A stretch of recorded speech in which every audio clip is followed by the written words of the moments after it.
Kita masuk ke fasal tentang taharah.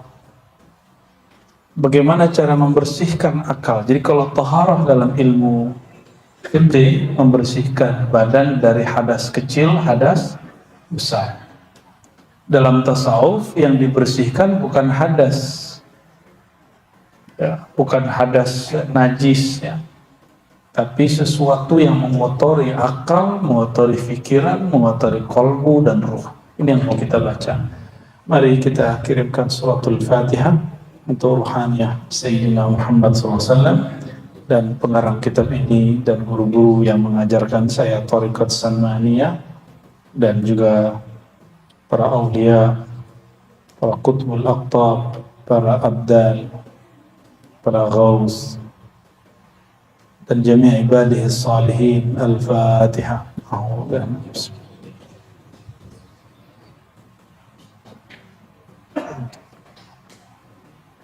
Wudu.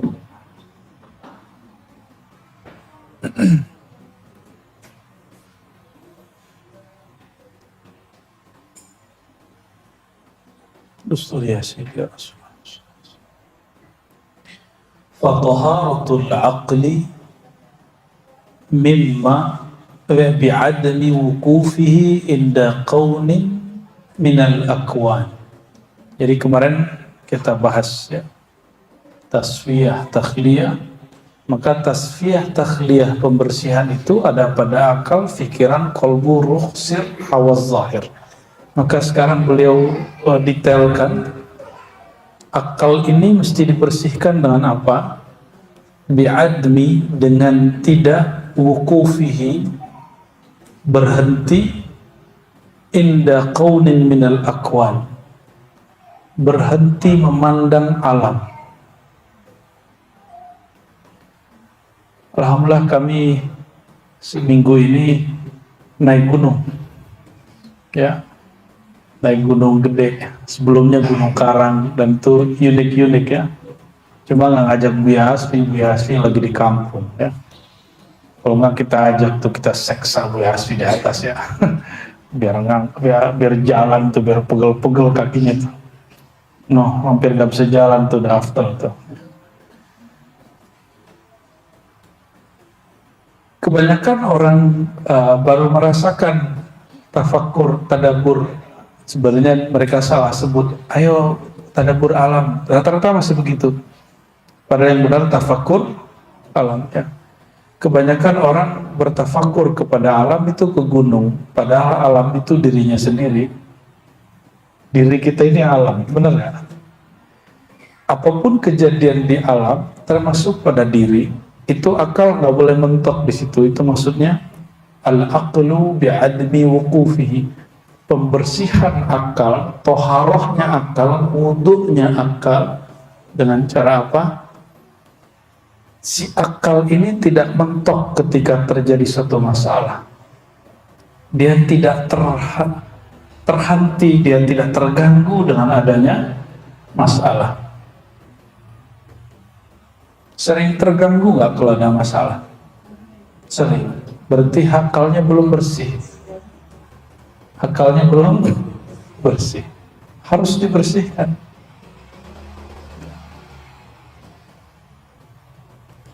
Wa taharatul fikr, ternyata akal itu secara harfiah berarti yang mengikat diri. Makanya nggak ketawa-ketawa sendiri, kan? Kalau ketawa-ketawa sendiri berarti akalnya udah lepas itu. Akal itu aqala yaqilu aqlan, iqalun uqulun, ya, itu berarti pengikat, penstabil, pengkontrol. Jadi yang mengontrol pikiran ini itu akal. Itu sebabnya saya masih ngajar di kampus, saya masih ngajar kitab, nggak hanya wirid-wirid doang, nggak hanya ngomong-ngomong pengalaman batin doang. Supaya apa? Supaya diikat, dikontrol oleh akal. Kita nggak hanya ngaji-ngaji kitab hadis aja. Ngaji kitab hadis bahaya. Kitab hadis itu nanti ada ilmu namanya ilmu jarah wa ta'dil. Itu kalau orang keracunan ilmu itu, akalnya nggak pakai, dia akan menjarah, menghujat orang yang beda sanad sama dia.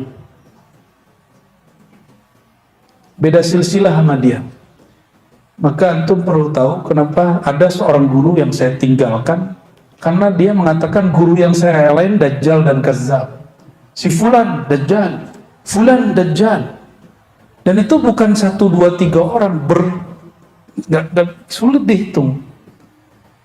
Ada syekh dari Banjar, masyhur di Malaysia dan di sini, kata dia, saya nggak pernah lihat yang ngaji ke Syekh Yasin Al-Fadani. Emang kalau dia nggak pernah lihat terus emang nggak ada? Saya ngambil sanad ke seorang kiai senior di Kudus, apa kata dia? Kazzab, pembohong. Emang dia doang yang punya sanad? Ya, sering memandang aib orang, padahal nama dia juga nggak ada di kitab guru saya yang terakhir, murid Syekh Yasin yang terakhir. Maka saya memikir, waduh, kalau begini terus hatiku tambah kotor. Ya, niat saya sampai kita baca kitab namanya Ujalah, tapi kemudian sanadnya saya tutup semua, saya robek semua sanadnya. Ya, seperti Imam Muslim merobek sanad Az-Zuhli. Ya. Kalau julus ma'al akhar yu'zil qulub, ya, yudnis an-nafs, ya, merusak hati, menodai hati, itu apa kita ngaji? Ya, maka ngaji hadis pun mesti pakai akal yang sahih. Dan saya masih ingat guru kami dulu Syekh Hasan itu bilang, al-jarh wa ta'dil mughlaq,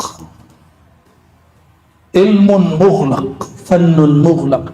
Jarh wa ta'dil ini sudah ditutup dengan tadwinul hadis wa takhrijuhu wa jam'uhu wa tad'ifuhu, sudah selesai kata beliau. Maka nggak boleh sekarang kita menghujat, merendahkan ulama karena kepentingannya sudah nggak ada.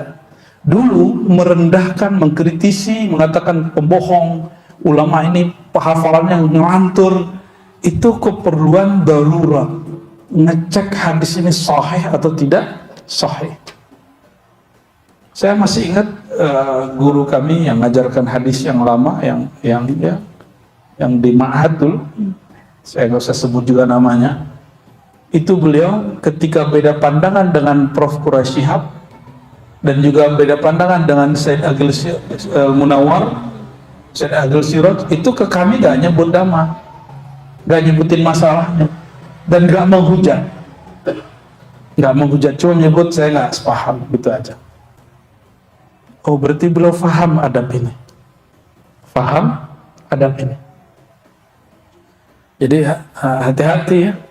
Sama, kebanyakan wirid ntar keracunan itu. Wirid itu ada takarnya. Orang kalau keracunan wirid bisa bahaya. Ntar ngomong ngelantur, pengalaman dikit cerita, pengalaman dikit ember. Gak bisa bedakan mana pengalaman rohani, mana gangguan syaitani. Apalagi gangguan Bang Tony. Ya, hati-hati. Jadi kita betul-betul ketat dalam bab ini. Ya, bagi kita kalau nggak ketemu Nabi, nggak ru'yatun Nabi, ketemu Allah aja kita nggak percaya, kecuali ada persyaratnya. Jadi ketemu mimpi atau pengalaman zikir bertemu Allah itu ada beberapa syarat-syaratnya, dan saya nggak boleh sebutkan. Ya, nanti antum ngarang-ngarang lagi. Cukup beberapa orang yang tahu. Ya, bahwa kalau jika dalam hal itu dapat dan ada ini dan itu baru benar. Ya,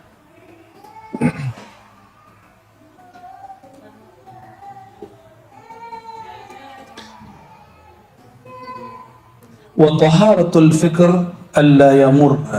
Kalau fikir itu juga dibersihkan dari apa? Alla yamurra fihi ma yushghiluhu anir rahman.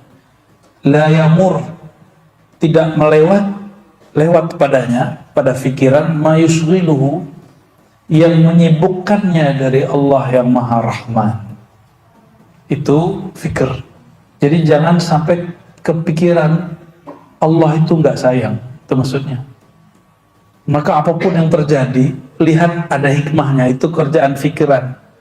Maka al-fikru, fikir ini dia menghadapkan pada nama Allah Rahman.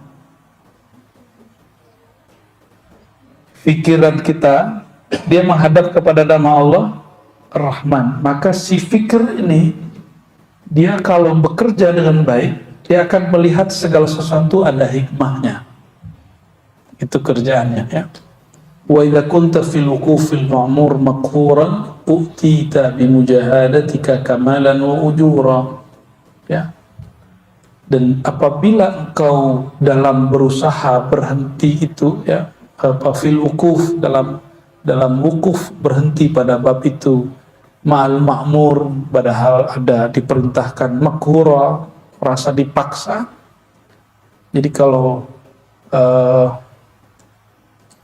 kita berusaha dan itu terasa berat tapi bisa dijalanin gitu, maksudnya utita bi mujahadatika kamalan, maka engkau akan diberikan dalam mujahadahmu kesempurnaan dan kehormatan dari Allah Subhanahu wa ta'ala. Kapan orang akan diberikan kesempurnaan? Kalau dia mujahadah. Kalau dia sholat khusyuk itu mudah atau susah? Karena nggak tahu tekniknya. Nggak tahu tekniknya. Naik motor itu susah apa mudah? Nyetir mobil susah apa mudah? Ya, karena nggak tahu tekniknya. Kalau tahu tekniknya, justru kalau nggak naik motor susah. Jadi susah itu relatif, ya. Semakin orang digembleng, dilatih, maka dia semakin sempurna. Ya, utita bi mujahadatika kamala. Oleh karenanya, ini perhatikan, wali majzub tidak boleh jadi mursyid, kecuali dia jadi murid lagi. Mesti dia jadi murid lagi, dia latihan riyadhah lagi, dia mujahadah lagi, baru dia jadi mursyid. Karena wali majzub walau waliyan, dia belum mursyidah, dia mesti waliyan mursyidah. Mursyid itu tugas, wali itu apa? Anugerah makom dari Allah. Bedain tugas sama makom anugerah dari Allah Subhanahu wa ta'ala. Jadi antum kalau ketemu wali-wali majzub jangan minta sesuatu, ya. Cukup dihormati, cukup husnuzon kepadanya, dan juga jangan berlebihan. Orang jelas orang gila disebut wali majzub, itu wali kejedot namanya, bukan wali majdub, wali kejedot. Al-qalb. Yang ketiga, jadi tadi bersucinya akal, bersucinya fikir, bersucinya kolbu. Kolbu dengan apa dia bersuci? Farahuhu wa tasfiyatuhu anil aghyar. Terkosongkan kolbu dan terbeningkan kolbu, terbersihkan kolbu anil aghyar, dari selain Allah, dari makhluk. Coba di kolbunya ada nama siapa? Nah, itu pentingnya talqin. Talqin itu nanam biji asma, nama Allah di dalam, supaya dia tumbuh sehingga dia rindang. Nanti dia berbuah, buahnya nanti ada biji lagi, tumbuh lagi, begitulah terus. Nah, yang sudah ditalqin, saya berdoa semoga diberi Allah istiqomah. Ya, amalkan itu. Nggak bisa banyak ya, sedikit. Mending sedikit istiqomah daripada banyak sekali sebulan. Ya, mending sedikit istiqomah daripada banyak sekali sebulan. Itu nggak ada manfaat. Nggak ada manfaat, udah mati. Itu ulang lagi talqinnya. Jadi yang nggak ngamalin sebulan, ulang talqinnya, nggak ada manfaat. Atau nggak usah talqin yang sekali ngaji ke tempat lain. Ya, berarti antum nggak serius. Nama Allah udah dimasukin kok dibuang-buang. Guru ngasih gratis, padahal mujahadah guru bertahun-tahun, terus dicuekin. Ya, saya bertemu beberapa orang syekh, ya, ngajarin murid, diajarin nama-nama Allah yang rahasia-rahasia itu. Dari sekian puluh orang, cuma 5 orang yang ngalim. Itu marahnya bukan main. Ya, kita kasih fasilitas, kok malah kalian taruh, kalian main-mainin, udah ditutup sama beliau. Itu kejadian ya. Nah, jangan sampai itu terjadi. Nggak bisa 30, ya 25 lah. Nggak bisa 25, ya 15 lah. Nggak bisa 3, nggak bisa juga. Kita sholatin yang ntar. Nyebut nama Allah itu perlu ya, diulang. Oh, saya sibuk. Emang ente sibuk apa megang handphone kok bisa lama? Ya, nonton YouTube kok bisa lama? Buka Instagram kok bisa lama, tapi buka Instagram kolbu kok nggak bisa cepat. Nggak ada lagi, ini zaman sudah begini zamannya. Jangan lagi kasih maaf kepada diri kita yang malas. Ya, baik, kita lanjut. Jadi toharahnya kolbu dengan apa? Berusaha mengosongkannya, membersihkannya dari selain Allah. Gimana cara memulainya? Mulai sebut nama Allah yang sudah ditalkinkan. Itu caranya.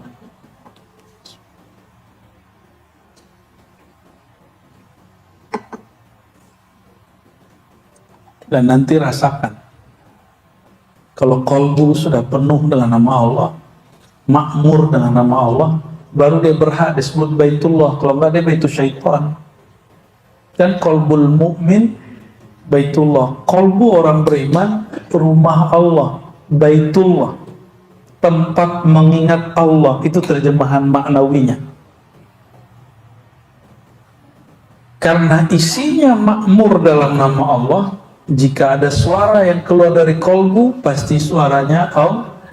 Jika dia menyebut satu kalimat, pasti kalimat yang bermakna dengan nama Allah Subhanahu wa Ta'ala. Ngaji kitab yang sama, dari satu orang zikir kolbu, satu nggak zikir kolbu, rasain beda. Beda. Sama-sama udah zikir kolbu, satu udah sekian tahun, satu baru 2 tahun, itu beda. Beda, ya. Kok bisa? Ya sama. Dosen baru dengan dosen lama kan beda. Beda. Baik. Wa dawamu tawajjuhihi ilal azizil ghaffar, dan dawam tawajjuh, senantiasa menghadap si kolbu kepada Allah yang Maha Aziz, yang Maha Perkasa, yang Maha Ghaffar, yang Maha Pengampun. Jadi yang bertawajuh itu siapa? Ketika kita baca wajah itu kolbu. Jadi yang bertawajuh siapa? Kolbu. Bukan badan, bukan wajah ini. Ini wajah fisik. Kalau wajah kolbu full semua. Semua bagian dari batin kita itu wajah kolbu. Dan dia mesti menghadap ke satu wajah, itu wajhullah. Ya.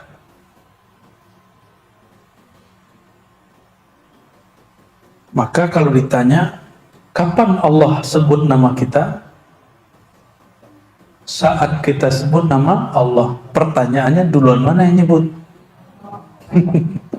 Maka ciri-ciri orang diberi bantuan oleh Allah, bantuan pertama nih, dia diizinkan menyebut nama Allah di kolbunya, dia diizinkan ikut talqin. Maka yang sudah talqin itu dapat berkah dari Allah Subhanahu wa Ta'ala, ya. Itu cara-cara Allah Subhanahu wa Ta'ala. Bersuci yang keempat, udah berapa tadi? 3 ya. Ini bersuci versi ulama tasawuf, ulama thariqah seperti Sidi Syekh Muhammad Abdul Karim As-Samani. Bersuci keempat yaitu taharatul ruh, mensucikan ruh. Ruh itu tidak bertempat. Ruh itu nggak nempatin badan loh ya. Dia cuma diberi suatu rahasia yang disebut amrullah, dan hanya Allah yang tahu bagaimana rahasianya. Ya. Dan rahasia ini sering terganggu sering terhijab.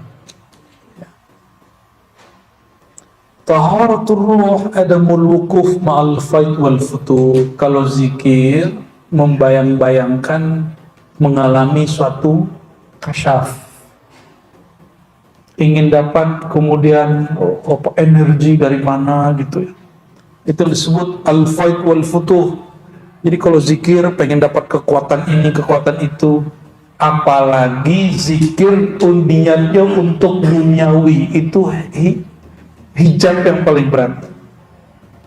Makanya saya istiqomah, kita konsisten dari awal. Sholawat kita bukan untuk beli mobil, sholawat kita bukan untuk penyakit disembuhkan, enggak. Tapi faedah sholawat ke beli mobil bisa. Tapi tujuan sholawat hanya menunaikan perintah Allah Subhanahu wa Ta'ala. Sallu alaihi wasallimu taslima. Wahai orang yang di kalbunya ada nur iman, bersolawatlah kepadanya. Karena kita betul ada iman, maka kita jawab. Kepatuhan itulah tujuannya. Itu yang disebut ta'abbudi. Dalam bahasa usul fikih disebut apa? Ta'abbudi, sekedar penghambaan kepada Allah. Kalau antum sholat ingin sembuh, itu menjadikan faedah sebagai tujuan. Mesti kuliah lagi. Di kampus sudah ada namanya fikih maqasidi. Apa namanya? Fikih maqasidi. Itu ilmu baru. Ulama mulai sadar, itu ilmu diambil gabungan antara ilmu usul fikih, falsafah, tasawuf. Ya. Baru ketemu pola itu. Makanya sebagian orang mengharamkan ilmu maqasidi karena ada filsafatnya katanya. Ya terserahlah ya. Kita tidak mengharamkan ilmu. Yang diharamkan cuma doror ilmu. Kata Imam Ghazali, ilmu sihir itu syarifun fi zatihi. Masih mulia pada zatnya, tapi pada kegunaan dan tujuannya doror. Maka dia disebut ilmun la yanfa. Ilmu yang tidak bermanfaat. Nabi doanya apa? Allahumma inni as'aluka ilman nafi'an, ilmu yang bermanfaat tolong diberi kepada kami ya Allah. Yang bermanfaat itu syai'un yuqarribuka ilal maula, sesuatu yang mendekatkan engkau kepada Allah Ta'ala. Itu yang disebut ilmu yang bermanfaat. Saya kalau belajar hadis lalu saya merasa jadi ahli hadis, pinter debat Wahabi, Salafi, Khawarij, terus merasa diri hebat, itu ilmunya darar, la yanfa, nggak bermanfaat. Ya, apalagi belajar thariqah supaya apa? Supaya tahu alam gaib, supaya mudah ketemu Nabi Khidir gitu ya. Ya, supaya gampang ketemu Nabi Muhammad gitu. Nggak begitu kita. Kita hanya Rabbi zidni ilma. Karena ilmu itu adalah aqrabul wasail ilallah. Ilmu itu adalah wasilah terdekat kepada Allah. Maka kita minta ilmu kepada Allah Subhanahu wa Ta'ala. Ini doa munajat ketika kita mulai zikir samaniyah ya. Ya, yang belum talqin nanti kabarin yang khidmah di sini, daftar aja. Nanti kalau udah banyak kita buat talqin lagi. Ya, kalau di sini sengaja buat talqinnya berjamaah.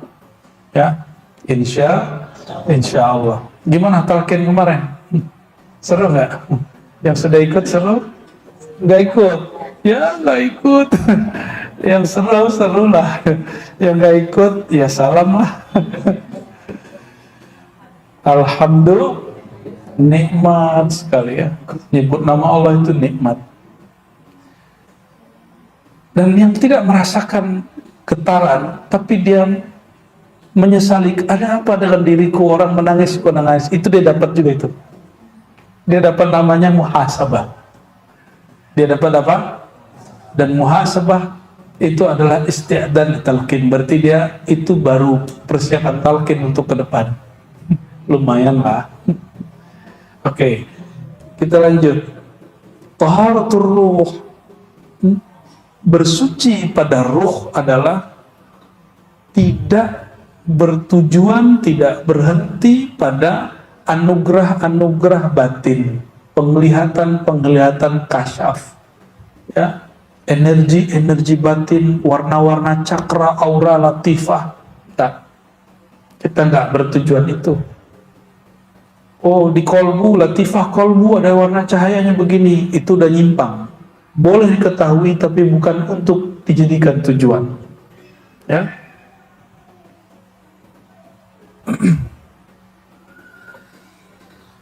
Wal khuru wa tahqiq, ya, bihaqa'iqil ubudiyah. Ruh itu membersihkannya. Kalau tadi di-cut dari semua niat-niat yang gak benar itu, lalu membuktikan hakikat ubudiyah, penghambaan. Hamba yang maksud adalah kita sebagai orang yang patuh kepada Allah Subhanahu wa ta'ala. Ubudiyah itu, saudara-saudariku, menyembahnya tanpa syarat. Menyembah Allah tanpa syarat. Sudah begitu belum? Sudah begitu belum? Menyembah Allah tanpa syarat. Ya. Kalau masih pakai syarat, pakai keinginan-keinginan, ya, itu belum disebut ruhnya suci, belum bersuci ruhnya. Nah, itu masalahnya. Wal khuruj anil wujud bil kulliyah, keluar dari wujud egomu secara mutlak. Masih merasa diri ada, berarti dirimu masih belum suci ruhnya. Maka yang boleh mengatakan la maujuda bihaqqin illallah itu ruh, bukan lisan. Ya, tidak ada di alam semesta ini kecuali Allah. Itu zikirnya ruh. Paham ya? Kalau kolbu nggak boleh ngomong begitu. Kolbu mesti baca la ilaha illallah. Ya, nggak boleh kolbu baca la maujuda illallah, nggak boleh. Kafir itu dia langsung, zindik dia langsung.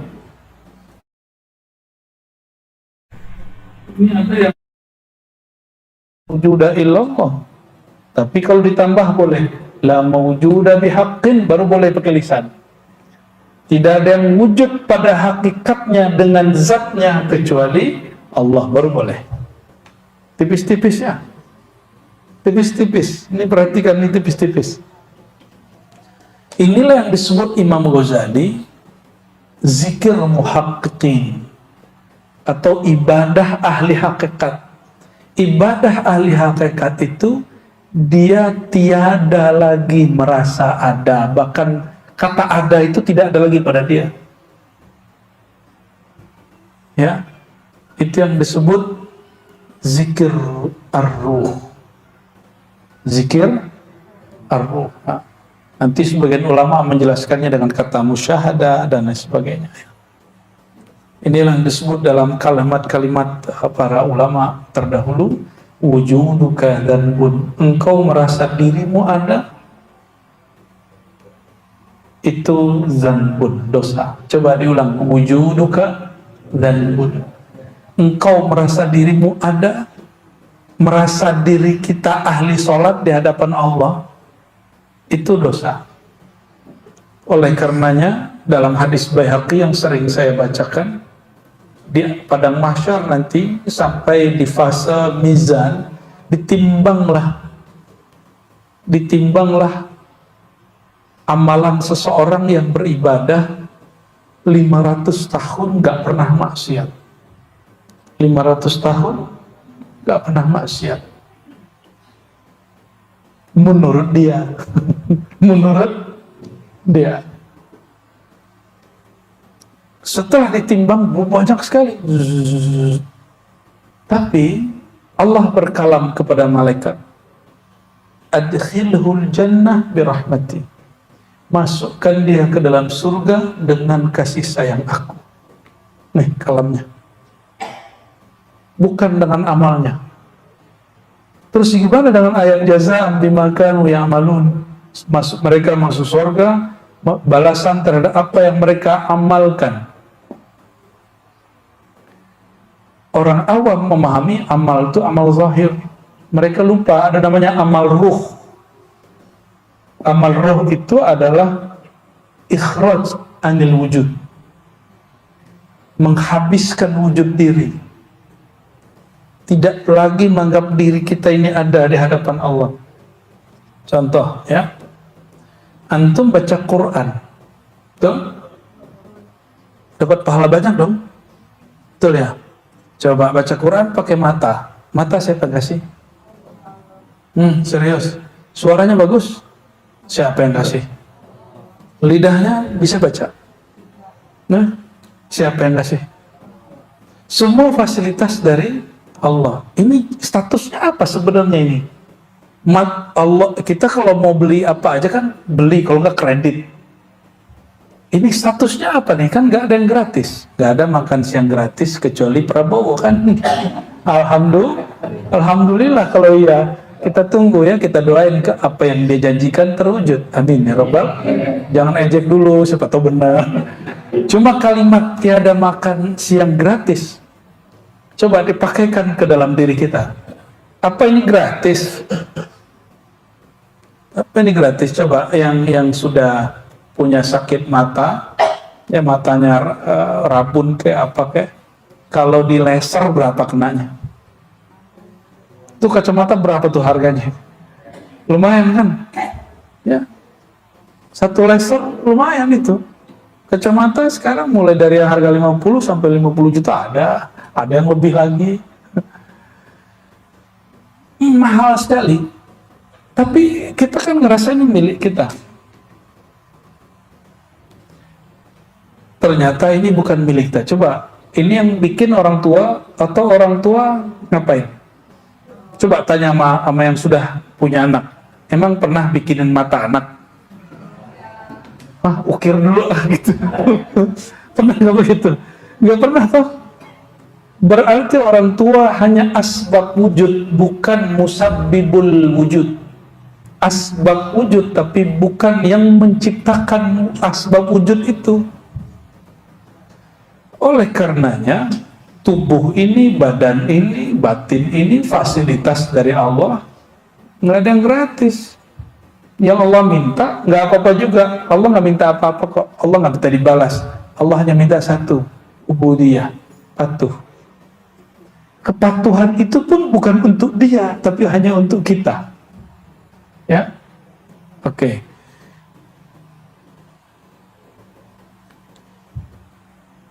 Wal khuruj anil wujud bil kulliyah. Ketika seseorang merasa dirinya masih ada, maka terjadi dengan orang yang beribadah 500 tahun itu. Orang yang ibadah 500 tahun itu kemudian protes, ya Rabb, adkhilni al-jannata bi'amali. Tolong masukkan aku ke dalam surga dengan amal solehku. Belagu bener ya. Ini yang disebut wujuduka dzanbun. Wujudmu adalah dosa. Bedakan maksiat dengan dosa. Maksiat beda dengan zan. Dosa itu beda. Maksiat itu durhaka.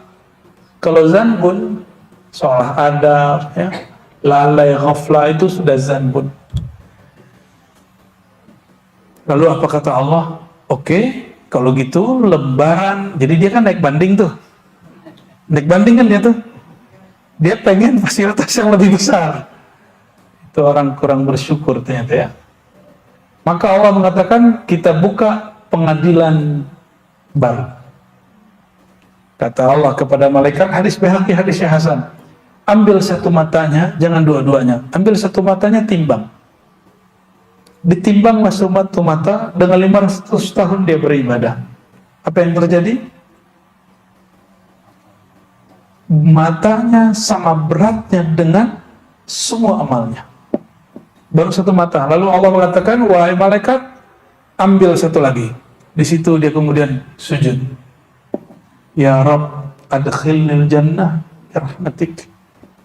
Ya Allah, tolong minta ampun. Masukkan aku ke dalam surgamu dengan kasih sayangmu. Baru dia takut. Baru separuh mata. wirid kita nggak sanggup untuk melawannya. Ya, justru ibadah yang kita kerjakan itu berkat rahmat Allah Subhanahu wa Ta'ala. Dan ini yang saya yakini, mumpung ini bulan Juli, mau Agustus, itulah rahasia proklamasi kalimat atas berkat rahmat Allah. Itu yang mengikat Indonesia sampai sekarang. Kalau Timur Leste kan masuknya belakangan, maka dia duluan keluar juga. Tapi yang diikat dengan kalimat Soekarno itu sampai hari ini masih oke nggak? Ya, maka saya berani dulu mengatakan kewalian seorang pemimpin itu ada di kalam-kalamnya, di tulisan-tulisannya, di kebijakan-kebijakannya. Tapi tidak ada pemimpin yang selamat dari kezaliman. Tidak ada pemimpin yang selamat dari dosa. Seperti kita kan nggak ada yang selamat dari dosa dan kezaliman. Jadi jangan kemudian dia pendosa kok masa wali. Kan al-wali ghair maksum, wali tidak maksum. Yang maksum cuma Nabi. Ente salah paham. Jangan-jangan ente Rafidah, ya, meyakini wali tidak berdosa. Ya, kita Ahlus Sunnah meyakini wali tetap berdosa, wali tetap bermasalah, wali tetap diundung banyak masalah. Itulah rahasia kalimat. Maka indi ayuhal ikhwah, Soekarno afdal min Gajah Mada. Bagi saya Soekarno lebih hebat dari Gajah Mada. Karena Gajah Mada itu kan cerita aja, buktinya kita nggak tahu kan, ya, realnya kita nggak tahu. Toh buktinya juga nggak bertahan lama, dan ini sudah tahan lama. Alhamdulillah. Orang mengatakan negeri kita nggak maju mungkin untuk buat smartphone, buat mobil nggak maju. Tapi semua mobil apapun ada di Jakarta, ya kan? Semua handphone apapun ada di Jakarta. Alhamdulillah. Dan Indonesia ketika orang semuanya kena krisis moneter, itu hidup santai, masa depan cerah. Ya, dan tetap santai aja. Gak ada masalah yang berarti gitu. Itu berkat rahmat Allah Subhanahu wa Ta'ala. Tapi seorang wali Allah itu kadang-kadang doanya diberi takar. Kamu sampai tahun sekian doamu berlaku, terus sekian tidak gitu. Kita nggak tahu sampai berapa tahun nih atas berkat rahmat Allah itu kemudian berganti atau bertambah atau berkurang. Balik ke ar-ruh, ya, taharatus sir. Nah, sekarang taharah sir, bersucinya sir itu ada musyuhudis siwa wal ghaibah bihi fihi an kulli ma yara. Adamu tidak memandang selainnya. Kalau tadi tidak merasa diri wujud, wal ghaibah bihi fihi an kulli ma yara, dan tidak memandang saat memandang apapun kecuali hanya memandangnya Allah Subhanahu wa Ta'ala. Maksudnya air ini ada, zahirnya ada. Terus air faedahnya apa? Menghilangkan haus. Yang menghilangkan haus itu air atau Allah? Secara akidah begitu, tapi dapatkah merasakannya? Ketika seseorang merasakan itu, berarti sirnya sudah mulai bersih. Sirnya sudah mulai bersih, ya. Ketika kita minum obat atau datang ke dokter lalu sembuh, lalu kita menyaksikan kesembuhan nur, kesembuhan Allah ada pada orang itu lalu mengalir pada kita, itu berarti sirnya sudah mulai bersih. Kalau enggak, nanti seperti kejadian kebanyakan orang sakit itu panik. Orang panik paling mudah untuk dihipnosis, paling mudah untuk dipengaruhi. Kamu mau sembuh, ke sana aja, ke dukun sono gitu.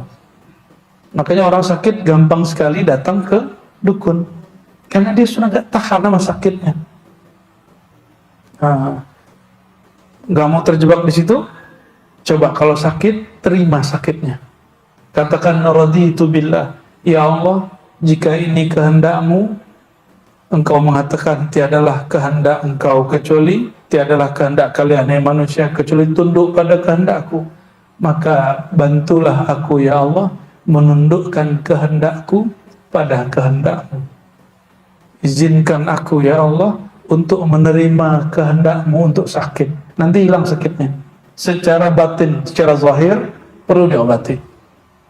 Sakit itu yang paling bahaya adalah konsep di batinnya. Ya. Maka orang-orang sehat kalau bersama orang sakit itu jadi sakit. Serius. Dia jadi sakit, padahal dia gak sakit. Dia merasa sakit aja. Oleh karena itu bergaul itu, berteman itu, bersahabat perlu difilter. Kenal boleh banyak orang, tapi bersahabat mesti dipilih. Hanya sekian orang. Wa taharatul hawas, turun kepada empirik, anggota tubuh. Panca indera. Bersihnya panca indera yang zahir bimiyahil fuyudatil bahirah, dengan limpahan air yang sudah Allah turunkan. Ya. Wa taharatus sam'i adamus sama' illa minhu. Lalu bersih bersucinya pendengaran. Udah berapa ini? Ya. Tahara akal, tahara fikir, qalbu, ruh, sir, hawas, indra. Sekarang masuk tahara sama, pendengaran. Tidak mendengar kecuali dengan pendengarannya. Nah, itu kalau udah boleh itu, ya. Apa maksudnya? Nah, kalau orang sudah mulai ditalqin, talqin zikir, dia akan mulai mendengar nama Allah di kalbunya. Tapi yang dengar bukan telinganya. Yang mendengar telinganya kalbu. Allah, Allah, Allah, itu yang mendengar telinga ini. Tapi kalau Allah, Allah yang di dalam itu yang mendengar pendengarannya kalbu. Ya.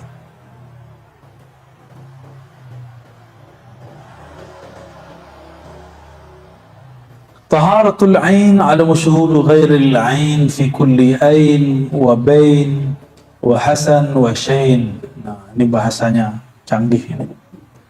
Bersihnya mata pandangan yaitu tidak ada musyuhudu ghairil ain. Tidak memandang selain ya zat Allah fi kulli ain, di setiap tempat, jarak dan lain sebagainya, ya.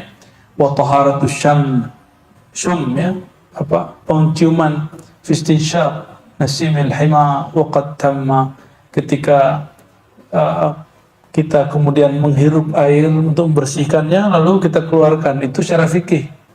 Tapi penciuman batin itu kalau di ini dia mesti dimasukkan dulu. Itu yang disebut muhasabah. Muhasabah itu mengingat. Itu kayak kita kemudian cek ke belakang, kalau masih ada nodanya tarik keluar. Itu istinsyaq. Maka istinsyaq gitu ya. Begitu istinsyaq, ambil air terus itu adalah filosofi muhasabah. Filosofi muhasabah. Dihirup dulu, diingat dulu, dikenang dulu, lalu buang. Gitu. Ya. Taharatu zawq. Ayuhat talib fi kamalin in kunta raghibin. Adapun zawq, rasamu, ada indera rasa, ada batinnya rasa. Itu beda. Zawqmu, wahai murid, dalam kesempurnaan, in kunta raghib, jika engkau memang menginginkannya. Wa taharatu lamsika fi ghaibatika, ya, indera menyentuh. Apa nih? Kalau bersentuhan tuh merasakan dengan kulit, itu disebut mensucikan indera menyentuh itu. Fi ghaibatika an hissika fi yaumika wa amsika wa al-ittidah bi azyad min hadha faltumsik, ya. Melupakan kenangan-kenangan yang membuat engkau lalai saat menyentuh sesuatu. Nah, itu cara mensucikan indera indera menyentuh. Wa'lam ayyuhat talib. Nah, kita masuk ke bagian yang inti di sini. Ketahuilah wahai murid, litariqis sadah, dalam tariqah para ulama, para aulia. Ya. Dengan tariqis sadah niltas saadah, engkau mendapatkan kebahagiaan. Orang yang paling bahagia di dunia siapa? Para wali. Maka untuk bahagia gimana caranya? Ikutin jalan para wali. Tapi kenapa orang-orang hari ini ikutin jalan public figure, artis kah, pakai namanya Ustadz juga ada yang public figure tapi nggak artis. Bukan itu yang diikuti, itu antum stres sendiri nanti. Ya, ngantor nih, ngikutin temen yang paling keren di situ, ganti handphone tiap bulan, ada mobil baru ganti padahal kredit gitu, itu stres itu. Ganti-ganti model tas, ini kan tasnya bagus-bagus nih tasnya. Ya kalau seminggu itu nggak ganti tas kayaknya gimana gitu, itu nyesek gitu ya. Nah itu mesti dibersihin itu. Ya boleh nggak pakai tas bagus? Boleh, bagus. Tanda kita mereward diri, menghargai diri boleh. Tapi jangan kemudian itu menjadi standar hidup. Ya. Ustadz lebih gila loh. Ustadz kalau udah artis berani kredit ya. Itu sebabnya beberapa asatis pendakwah itu jadwal dakwahnya udah kayak kerja rodi. Serius. Karena tuntutan gaya hidup. Ilmu yang diajarkan gak begitu, tapi gaya hidup dia. Maka saya bersyukur kepada Allah membebaskan kami dari hutang ya. Kami gak suka kredit. Alhamdulillah kredit itu cuma 2 kali aja. Waktu masih muda-muda banget ya. Sekarang udah gak berani saya kredit. Walaupun saya gak mengharamkan kredit ya secara fikih yang saya anut nih. Ya, karena di syariat gak ada pembahasan kredit, itu di fikih. Ya. Syariat itu sudah selesai. Di masa Rasulullah gak ada kredit. Maka hukumnya mukhtalaf. Diperdebatkan. Tapi alhamdulillah ya. Kita menjauhi itu, karena saya berdoa selalu Allahumma a'udzubika min ghalabatid dain wa qahrir rijal. Ya Allah, lindungi aku dari belenggu hutang dan dikuasai oleh orang lain. Kalau kita sudah berhutang, kita ditawar orang ya. Maka negara-negara yang berhutang itu sering ditawar kedaulatannya oleh negara lain. Tapi tenang ya, hutang kita katanya sih masih oke banyaknya. Ya semoga oke-nya itu sedikit ya. Amin ya rabbal. Bi anna al-arifin min ahli al-haqq wal yaqin wa tariq al-mubin radhiyallahu ta'ala anhum ajma'in qalu inna tariqatana ghaibun ghairu mahsusin wa la mashhudin sulukuhu bil qulub li'annahu min al-ghuyub fa yajibu 'ala al-murid tasdiq bi atharihi. Ini perhatikan. Thariqat itu bukan pakaian yang khas, maka di ribat itu nggak ada pakaian thariqah. Kalau kami mengijazahkan khirqah yang dipakai untuk tutup kepala atau serban imamah, itu bukan pakaian thariqah, itu ijazah dari Sayyidina Muhammad SAW kepada sahabat ke tabi'in, terus sampai kepada kita. Ya. Jadi tidak ada namanya pakaian orang tarekat, nggak ada, ya. Makanya boleh pakai pakaian apa aja kan, kecuali kita talqin dianjurkan pakai baju putih-putih, biar kayak ya seru gitu, ngeliat putih-putih itu asik.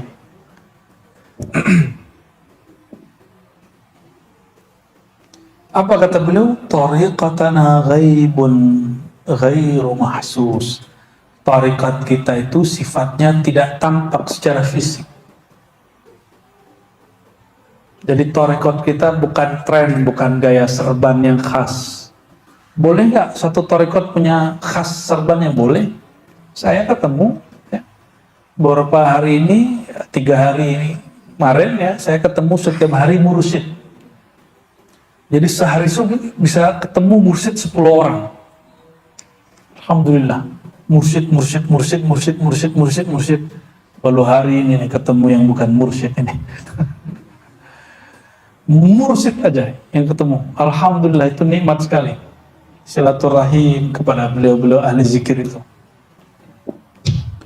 Dan mereka nggak ada punya pakaian khusus, kecuali ada satu tempat ya mereka pakai serban khusus, dan itu baru-baru juga yang kopiahnya agak runcing ke atas, itu baru-baru juga, dulu-dulu nggak ya. Maka kadang-kadang saya pakai kopiah hitam, kopiah Soekarno ya, kadang pakai kopiah putih ala-ala Banjar Malaysia itu ya, kadang pakai, nggak pakai juga biasa.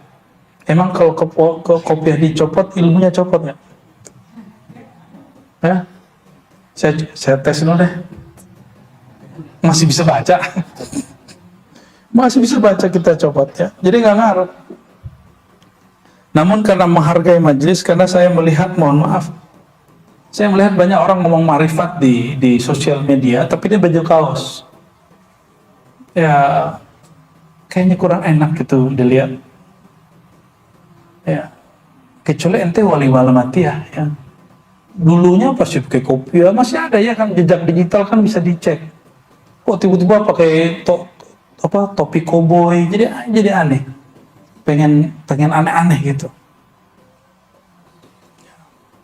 Kita mau aneh-aneh, kita ke gunung dulu ya, guling-guling kayak ngapain kan. Allahumma shalli ala sayyidina Muhammad.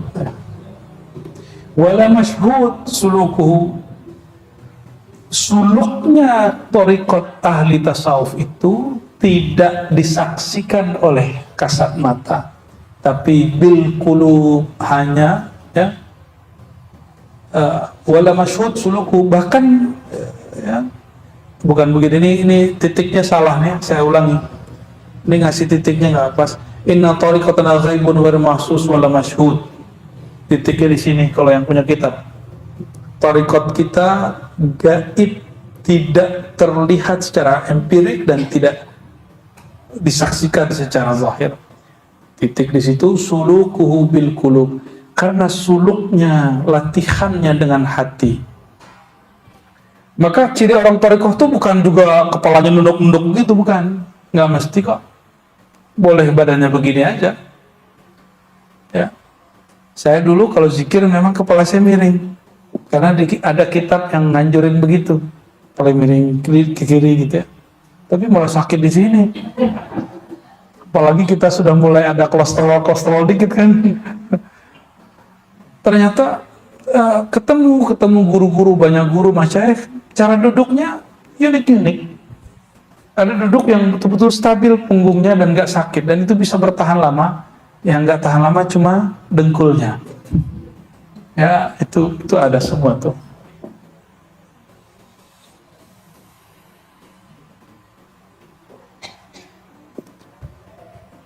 Li'annahu minal ghuyub, karena ma'rifat dari Allah itu dari kegaiban, dari alam gaib ya. Fayajibu al-murid at-tasdiq bi atharihi, maka wajib bagi murid untuk percaya dengan atharnya, peninggalan atau efeknya. Wal iz'an li sata'ati anwarihi ma'al jaddi wal ijtihadi wa tawajjuhul kulli wal isti'dadi wa sukuluku yas'ab 'ala nufus. Yang tadi nggak perlu, sudah saya jelaskan secara umum. Sekarang masuk, kenapa tidak dilihat dengan kasat mata? Kalau orang latihan, kalau latihan binaraga, fitness, gimana? Kelihatan? Silat kelihatan? Kelihatan. Apalagi? Kalau orang kuliah kelihatan? Kalau kuliah itu tugas akhirnya nulis paper, nulis skripsi, tesis, disertasi. Kelihatan barangnya? Diuji juga kelihatan. Kalau thariqah itu nulisnya di kolbu, ujiannya di kolbu, ya, hasilnya di dalam kolbu. Jadi nggak ada namanya wajah mursyid, tuh nggak ada. Wajah orang usul tuh nggak ada. Ya, yang bilang ini ciri-ciri wajah mursyid, itu nggak ada tuh. Ya, saya udah ketemu banyak mursyid, mulai dari mukanya gelap sampai yang putih itu ada. Ya. Mulai dari yang jerawatan sampai yang wajahnya lengkap semua. Yang kemayu-kemayu juga ada. Yang cowok jantan itu juga banyak. Jadi nggak ada namanya wajah. Itu cuma fisik.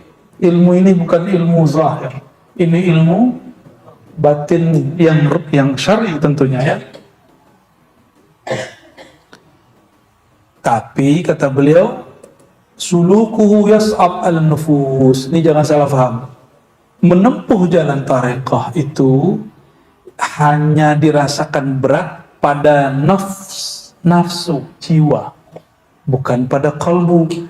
Oleh karena itu kalau zikir, jangan zikir dengan jiwa. Zikir itu dengan kalbu. Apa beda zikir dengan jiwa dan kalbu? Jiwa itu ada amarah bisu. Dia nyuruhnya yang jelek-jelek aja. Ada yang mulhamah, ya. Ada lawamah, ya. Ada yang mulhamah. Ada yang dia kemudian suka ngata-ngatain orang, suka menilai orang rendah, itu jiwa. Suka malas, suka tidur. Jadi antum nih zikir, terus perasaan maunya tidur, itu jiwa namanya. Berarti zikirnya belum dengan kalbu, belum masuk. Oleh karena itu yang disebut mujahadah itu melawan malasnya nafsu. Melawan malasnya nafsu, itu yang disebut mujahadah. Dan ini yang paling aneh, kalau dalam konsep kita supaya kita kuat maka kita makan, gitu ya. Tapi dalam ilmu thariqah ini yang kemudian diambil dan semuanya dari Al-Quran dan Sunnah, untuk menguatkan kalbu, mengalahkan nafsu, itu caranya jangan kasih makan si nafsu. Nafsu itu kuat kalau orang bersyahwat. Syahwat itu kuat kalau orang makan, maka kurang makannya. Tadi puasa Senin Kemis, bagus. Kalau enggak, ya alhamdulillah, yang penting ngaji. Ya. Apalagi, nafsu itu sukanya tidur. Kalbu sukanya bangun. Maka kurangi tidur kita setengah jam dari sekarang. Biasanya tidur, berapa jam tidur semalam? 4, beneran 4. Udah kayak ini dong, supi itu. Berapa jam tidurnya sehari? Nah, 8. Masih 8. Masih bocah. Mesti dikurangi. Secara fisik, betul kata Imam Surwardi, karena beliau juga ngerti ilmu kedokteran, normalnya manusia 8 jam. Tapi itu bagi nafsunya. Kalau bagi kalbunya, bagusnya dikurangi tidur, tapi mesti bitadarruj. Ini perhatikan, ini kaidahnya. Tidak boleh dengan cara ekstrim, mesti dengan cara bertahap. Harus dengan cara dan itu nggak mungkin kalau antum nggak punya mursyid. Itulah manfaatnya ada mursyid. Saya sudah banyak beramal dan nggak pernah berhasil kecuali ada mentornya, mursyidnya. Jadi, saya nggak perlu punya mursyid. Ya sudah, ente sendiri aja. Emang juga yang butuh ente. Ya. Mursyid itu nggak perlu murid yang perlu mursyid. Jangan murid merasa sok penting. Ya, yang boleh merasa sok penting itu buku guru, karena memang dia dibutuhkan. Coba pernah ngamalin zikir tapi dari YouTube, pasti jarang istiqomah. Kalau ketinggalan dibayarin aja. Tapi kalau ketemu guru, terus guru bilang amalkan pagi sore, langsung dikerjain besok. Amalan ini, wirid ini 1000 sehari, dikerjain langsung. Walaupun cuma 7 hari. Lumayan lah. Ya, maka lemes-lemes lagi ketemu guru. Itu gunanya halaqah. Halaqah itu ngecas kolbu. Karena kolbunya disedot kekuatannya oleh nafs. Nah, ini yang bikin kita sulit ya. Jadi sorga itu sulit kalau pakai nafsu. Ke Allah itu sulit kalau dengan nafsu. Tapi kalau dengan kolbu, dia mudah. Ya. Jadi orang yang suka ngeluh itu, dia orang yang dimensi hidupnya baru nafsiyah. Kita sebut nafsiyah. Apa istilahnya? belum qalbiyah, qalbu. Likaunihi ilma dzauqin la yustaru fit turus. Ilmu ini bukan ilmu yang ditulis di buku.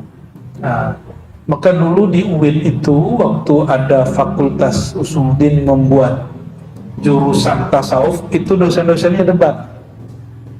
Jangan disebut jurusan tasawuf, cukup ilmu tasawuf. Gak tahu sekarang clearnya yang mana. Saya sudah nggak ngajar di UIN 2017, sudah keluar. Ada yang tahu? Ya, sekarang yang ada UIN, siapa yang tahu? Jurusan tasawuf, Pak, ilmu tasawuf. Yang cocok di kampus ilmu, jangan disebut jurusan tasawuf.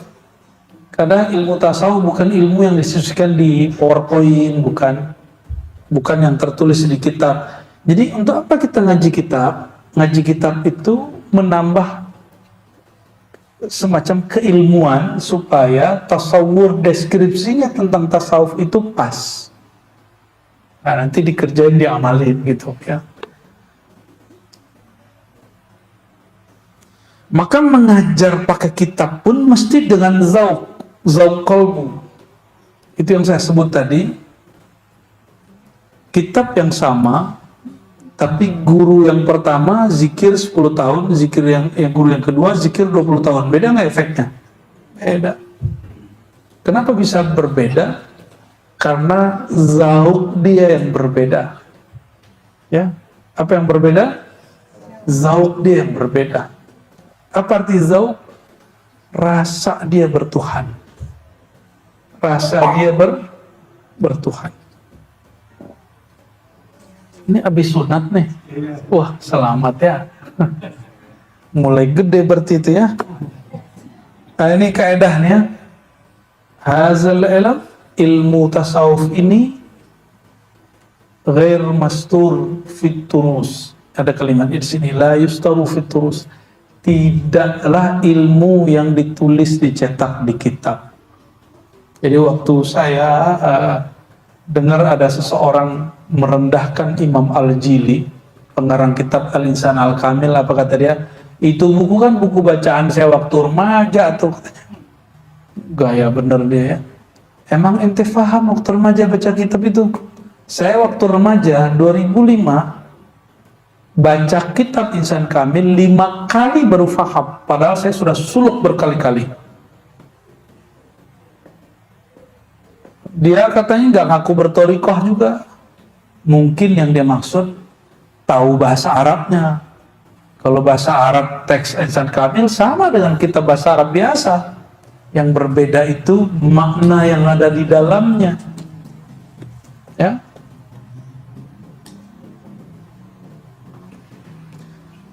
Allahumma bijahim alaik wa taqribihim ilaik ya fard ya samad ya wahid ya ahad an tuwaffiqana lima yurdika anna. Ya. Lalu beliau berdoa dengan kemuliaan mereka para ulama wali Allah itu, ya, dan kedekatan mereka kepada Engkau, wahai Allah yang Maha Esa, bimbinglah aku kepada jalan yang Engkau ridhoi, ya, agar aku menjadi hamba yang sebenar-benarnya hamba, ya. Dan sampai akhir ini isinya doa. Jadi kajian kita malam ini berhenti pada toharoh dalam istilah Imam Muhammad bin Abdul Karim Samani. Ini berbeda dengan toharoh dalam kitab fiqh, ya, ini berbeda. Barangkali itu kita lanjut ke kitab yang kedua, kitab Al-Lumah. Di halaman ke-6 kitab ini ada salawat dari beliau. Allahumma salli wa sallim ala sayyidina wa maulana Muhammad wa ala ali sayyidina Muhammad abadal abad wa amadil amad salatan ma laha haddun yuhaddad wa la tadkhul tahta qaida adad wa ala tabi'in wa tabi'it tabi'in ila yaumiddin walhamdulillahi rabbil alamin. Al-Fatihah. Bismillah.